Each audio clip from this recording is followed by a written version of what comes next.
Ledakan bom di Jakarta serta ancaman teror serupa di Kabupaten Buleleng tidak berpengaruh terhadap kondisi ekonomi Bali dan pengamat ekonomi Nyoman Suwarte meyakini teror ini tidak akan membuat investor dan pelaku usaha khawatir.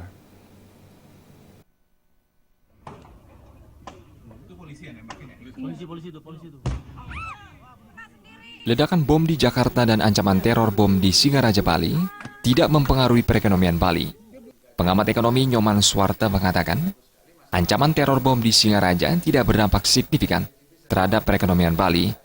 Dengan modal komoditas dan stabilitas yang dimiliki Bali, ancaman teror tidak terlalu berpengaruh terhadap investor yang menanamkan modal di Bali.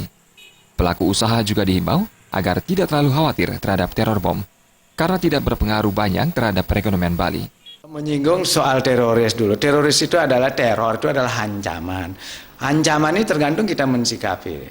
Kalau ancaman itu adalah memang serius dan berbahaya, berdampak, ya itu mungkin perlu kita khawatirkan. Tetapi nampaknya teroris seperti ini meskipun ada dampak, nampaknya masyarakat Bali sudah berpengalaman 2 kali bom dan kemudian dengan komunitas dan stabilitas Bali yang sangat bagus, nampaknya hal semacam ini tidak begitu besar pengaruhnya terhadap investor datang ke Bali. Sesuatu itu memang setiap saat orang-orang pelaku bisnis itu pasti waspada.